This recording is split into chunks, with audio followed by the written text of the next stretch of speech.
Hi all, welcome back to the medical method. It has been well and truly too long since I've made another video.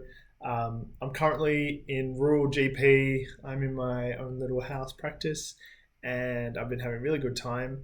But the good thing is that I finally have some more time to make some videos, and I've been getting a bunch of emails as everyone heads towards their interview prep after getting their GAMSAT results a little while ago. So I'm going to make a couple of videos, each one answering a question that I've received. And the first question comes from a guy called Renato, and he is a clinical psychologist, and he asked how to deal with the awkwardness of actor scenarios and how to properly approach the situation in a way that, I guess, shows that you're a considerate person, but also correctly approaches the cues that are given. Now, I think it's about broaching the subject in a relatively kind of obvious way. The actors have a script and they will be guiding you down some kind of path. Usually it's some sort of emotional situation or them asking you about your medical training, asking for medical advice, something along that line.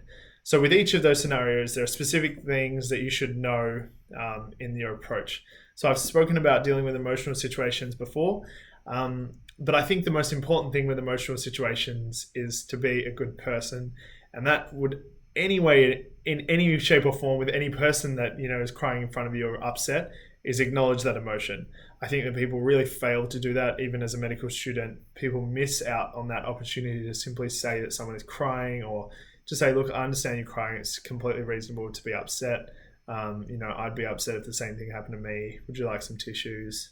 And just let it fizzle out. I think an emotion in itself is just, an expression to someone else of the way you're feeling. It's an outward explosion of the feelings that are internally wrapped inside. So it's a good thing to acknowledge that, because then that outpouring of emotion, that cry for an acknowledgement of the feeling, is kind of quelled and the crying often stops. Beyond that, you want to talk through the issue, ask some questions, ask if there's anything they want to talk about, anything that you can do to help. Identify yourself as a support network.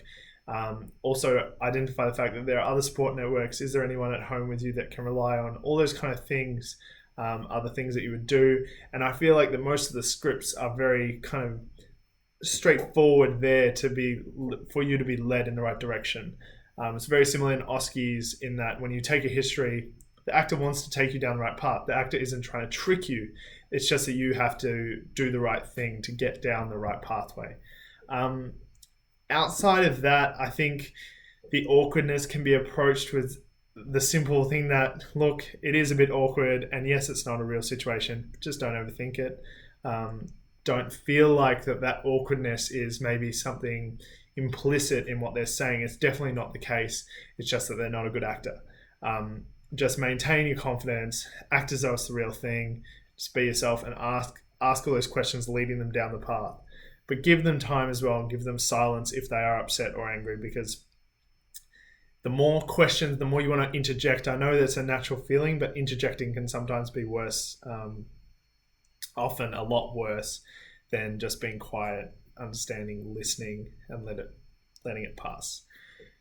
Yeah, so I think that's basically answered the approach. I think the best way really is to practice, and it'd probably work best with maybe a friend. I think a family member is probably too close to home, pun the pun, literally, too close to you to probably best play off that kind of awkwardness.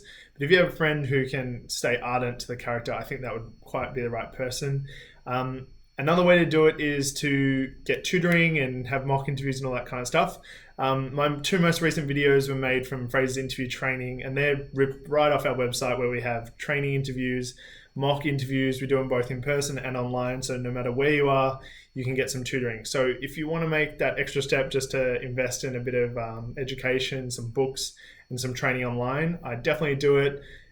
It's pretty much the best resource out there. I spent a lot of effort over the last couple of years building it all, and getting it into the right sort of hands. So if if you're watching my channel and you like me, I'm sure you'll like the resources. So check out Fraser's interview training, look at the channel in the links in the description below. And if your interview's coming up, definitely hit us up for some tutoring if you can afford it, because we'll definitely help you out. All the best, guys. Can't wait for my next video.